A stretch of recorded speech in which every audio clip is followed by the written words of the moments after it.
जय गुरु जी, शुक्राना गुरु जी। आप सभी साथ संगत जी को जय गुरु जी। गुरु जी आप सभी पर मेहर बनाए रखें, सरबद्दा भला सरबद्दा भला।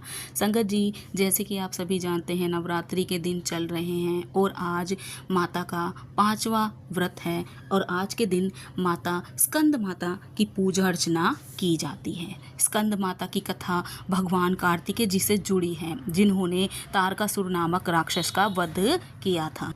तारकासुर एक ऐसा दैत्य था जिसने कठोर तपस्या कर ब्रह्मा जी से वरदान मांगा था कि उसका वध केवल भगवान शिव और मां पार्वती के पुत्र के ही हाथों हो, अन्य किसी देवता, पुरुष या किसी भी व्यक्ति के द्वारा उसकी मृत्यु ना हो। तब ब्रह्मा जी ने उसको यह वरदान दे दिया था। जब तारकासुर ने वह वरदान प्राप्त कर लिया तो उसने पूरे ब्रह्मांड को परेशान करने शुरू कर दिया। उसने इंद्र का आधिपत्य भी ग्रहण कर लिया और स्वर्ग पर भी अपना अधिकार जमा लिया। वह पृथ्वी और स्वर्ग सभी के सभी वासियों पर अत्याचार करने लगा और सभी को परेशान करता था। अब सभी देवता दुखी हो गए। अब दुखी होकर वह सभी देवता ब्रह्मा जी के पास पहुँचे। जब वह ब्रह्मा जी से मदद मांगने के लिए सब पहुँचे तो ब्रह्मा जी ने कहा कि इसका उपाय तो भगवान विष्णु ही कर सकते हैं।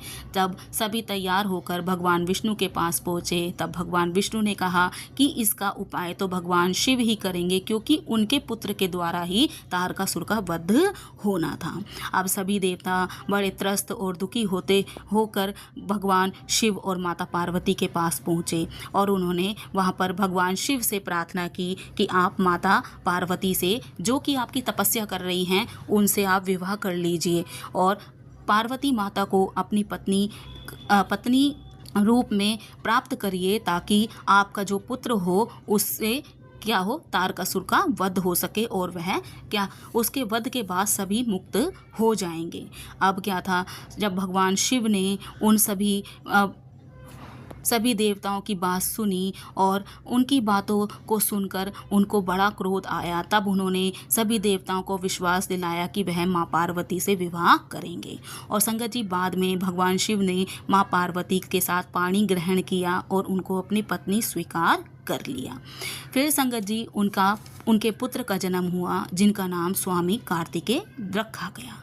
जब तारकासुर का आतंक बढ़ता चला जा रहा था तब क्या था, माता पार्वती ने जब देखा कि अब मेरा पुत्र कार्तिकेय बड़ा हो गया है और वह युद्ध के लायक भी हो गया, तब माता पार्वती ने अपना एक रूप स्कंद माता के रूप में तैयार किया, अपना एक नया रूप प्रकट किया और उन्होंने स्वामी कार्तिकेय जी को युद्ध की सारी प्रशिक्षण दिया, सारी ट्रेनिंग उन्होंने युद्ध की दी, सारा का सारा उनको युद्ध की सारी शिक्षाएं दी और उनको समझाया कि किस तरीके से युद्ध करना होता है।